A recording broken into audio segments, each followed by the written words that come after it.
I served time in prison and lost touch with my girlfriend. More than 10 years have passed since our last meeting. Would it be wrong to contact her again? I am 35. When I was at university, I fell in love with Sarah. She is now 33. She was the younger sister of my best friend. So for me, she was forbidden fruit. But my feelings didn't disappear. They only grew stronger. She is one of those beautiful and intelligent people who live and breathe to make the world better. How could I not fall in love? One day she said that she also had feelings for me. And to my relief, her brother had nothing against us dating. Sarah was my girlfriend for a full 2 years. 2 wonderful years. I should have proposed to her. I don't know why I didn't. Probably thought we had our whole life ahead of us. We were young. There was no rush. We lived in a country that was, to put it mildly, not very democratic, and we were engaged in political activism. As a result, I was arrested and sentenced to 9 years. Please don't think of me as some kind of monster because of this. I don't want to go into details so that I can't be identified, but we didn't hurt anyone and did nothing immoral. What I was imprisoned for is not even a crime in the country where I live now. I haven't seen or spoken to Sarah since the day of my arrest. My best friend soon died and Sarah left the country, partly because she could also have been arrested. Contacting me while I was inside was impossible, although as far as I know, she did contact my father a couple of times at the very beginning. Things in the country only got worse while I was in prison. So when I was released, my father and I emigrated. Since then, we have been living in Western Europe, and life is generally not bad. I live with my father and work at a stable, although lousy, job. A few months ago, I found Sarah online. She lives in a neighboring country, 7 hours away by train. She is hardly on social media, but from what I can tell, she doesn't have a partner or children. And even if she is married, it would be enough for me just to become her friend again. Like in the first years of our acquaintance, part of me desperately wants to write to her, and my father also thinks I should try. But I'm afraid it would be too selfish. The death of her brother was a huge trauma for her, and I'm afraid I became a living reminder of all the bad things that happened to us. And if she has a partner, won't she be offended by my contact? Won't I ruin their relationship? I don't want to cause her even more pain. For me, time stopped while I was in prison, but I understand that for her, as for everyone else, life went on. She succeeded. She built a new life, and I don't want to ruin it just because I feel entitled to take some place in it. Maybe she doesn't even remember me anymore. And even if she wants to bring me back into her life, now I would only be a burden for her with my broken mind. We haven't seen each other for twice as long as we knew each other. Do I even have the right to miss her so much? For now, all I can do is occasionally Google her name and make sure she's okay. It hurts terribly, and I don't know how to make it stop. I still love her with all my heart and probably always will. Should I write to her, or is it better to leave her alone? And if I do write, what should I even say? First update. I contacted her, and she replied. First of all, I want to thank everyone who gave advice or just wrote kind words. I was ashamed of my situation for so long and expected that most people would react very negatively if they found out. I hardly spoke about it with anyone, only with my father and with those whose job it is to help me, lawyers, psychotherapists, and so on. I was very surprised to receive so much sympathy from complete strangers. Thank you, really. Several people asked me to tell how it went, and that's the least I can do in return. I wrote to Sarah in the evening on the same day I posted my story. I wrote something like this. I don't want to intrude into your life. I just wanted to say hello and leave you my new contacts. Maybe someday you'll want to reach out. If not, that's absolutely fine too. I left my mobile number and email, wished her all the best, and that was it. I understood she might not reply right away or might not reply at all, so I tried to put it out of my mind. Early in the morning the next day, my phone rang, an unknown number from the country where Sarah now lives. Who else could be calling me from there? I panicked a little, but managed to answer. She asked several times if it was really me, and I couldn't tell if she was laughing or crying. At first, she called me a very affectionate version of my name, like she used to, but then quickly apologized and corrected herself, which broke my heart a little. The conversation was awkward, but not in a bad way. I was terribly nervous, and it seemed she was too. But at the same time, we were both happy.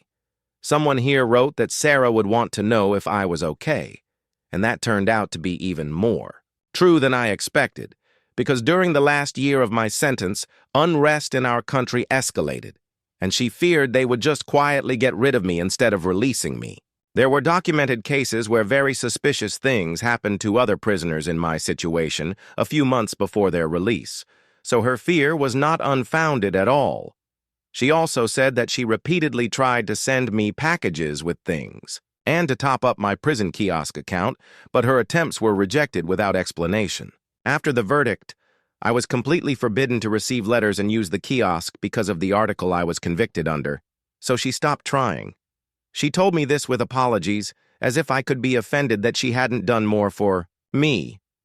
I had no idea she had tried, but I know it wasn't safe for her, and I'm terribly sorry that she put herself at risk just to make my life a little easier.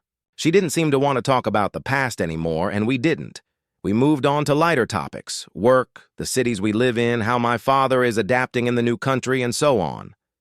When she got to work and had to end the call, she asked if I wanted to continue the conversation in a messenger app.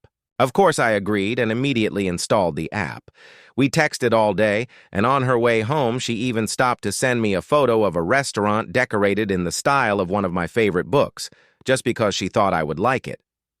She said that every time she sees that building, she thinks of me, although the restaurant itself, unfortunately, wasn't very good. I was afraid she wouldn't remember me, but she remembered that I loved reading. She remembers a lot, even things I myself have already forgotten. Since then, we have been constantly texting and talking on the phone in the evenings after my work, until she starts to get sleepy. Sometimes it feels like I'm 24 again, and she's writing to me from the next street over and about to ask what's for dinner. And sometimes it feels like we're trying to resurrect some earlier versions of ourselves just to avoid admitting that things aren't the same anymore. She has become noticeably quieter, more restrained than before. I think that's not surprising. Sometimes I myself fear that I've changed too much and that there's nothing left in me for her to love. I can't put into words what I feel when I hear her laugh. She hasn't lost her kindness, her warmth, or her compassion. She still cares, and so do I. I understand that restoring a friendship after everything that happened won't be easy, but I have plenty of patience. I'm just glad I have a chance to get to know her again. This morning, Sarah asked if I wanted to have a video call over the weekend. I agreed. Shameful to admit, but although I really want to see her, I'm very nervous. I've changed a lot physically and in general. I have jaw problems and teeth like a hockey player. Fortunately, I'll soon have insurance and will be able to fix all that. I've lost a lot of weight and still haven't gained it back. And in the mirror, I see an old man. I'm also afraid I won't be able to hold back my emotions when I see her and that I'll embarrass myself. I'm not used to crying in front of people. I can't do it, and I don't think this is the right time to start. Besides, I don't want to look pathetic and don't want her to feel obliged to comfort me. If anyone has advice on how to cope with this, I'll gratefully accept it. Overall, this week couldn't have gone better, and I'm incredibly grateful to everyone who gave me that push to write to her. Thank you 1,000 times. And yes, she has neither a husband nor children. As I wrote in the first post, I decided to contact her only because I didn't find any signs on social media that she had someone. Second update. Many asked me to write a continuation. These 2 months flew by very quickly. I told Sarah that I was nervous about the video call, and she insisted we do it right away, so that I would stop worrying and just deal with it. She still looks the way I remember her, maybe even more beautiful. The only change is that now she is an adult. The place where she lives now is very different from our homeland. with a completely different culture, which she seems to have organically blended into. The very fact that she managed to get used to it and feel at home destroyed my illusion that no time had passed. If you think about it, that was probably the reason why I was so nervous, because I could no longer fool myself and pretend that nothing had changed. The hardest part was sitting in front of the screen and not being able to hug her, watching the person you love cry from a distance. Very hard. I didn't even realize right away that I was crying too. She didn't look surprised at how I looked now, but she still looked at me carefully and asked, "Why do I eat so little?" I explained about my jaw and that I was going to treat it. The work turned out to be less than I thought, but I still need surgery. In response, she asked for my address and ordered a delivery of groceries with lots of soft snacks that are easy to eat. Since then, she sends me food every week, despite my attempts to convince her she shouldn't do that. When I tried to return her the money, she just laughed and said that she owed me lots of food. After all, when we studied at university, I saved her from hunger. Back then, I enjoyed cooking for her. Probably now she also enjoys feeding me. We talk every day and video calls have become a habit. Just seeing her face is already a huge joy, and the awkwardness has almost gone.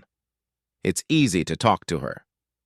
Yesterday evening, she put her laptop in the kitchen and chatted with me while washing the dishes. It's amazing how such everyday things can bring back a sense of normality in home. I would never have thought that the sight of someone washing cups could make me so happy. I'm beginning to think that the idea of home as a physical place is an illusion. She loves sending photos to show where she lives, what her life looks like now. And I was ashamed to admit that I don't really have a life to show in return. Going somewhere didn't seem worth the effort, but for her, yes. At first it was just little things. She sent a photo of a pastry she bought at a cafe and wrote that in her city the pastries are tastier than in mine. I, in response, also bought a pastry and sent her a photo. Then came the beer.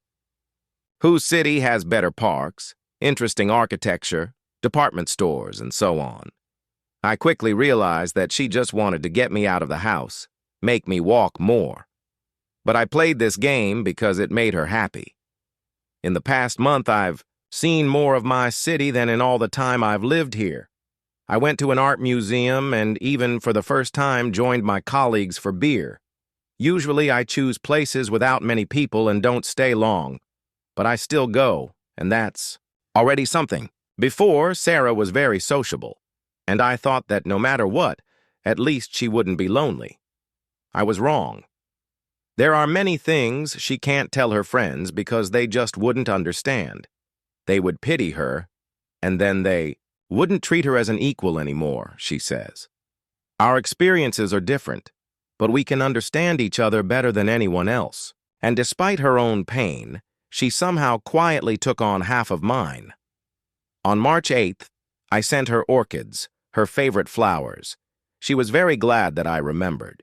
Those little things I could use to make her happy seemed so insignificant, and she deserves much more than I can give. But I would do anything for her, and I am learning.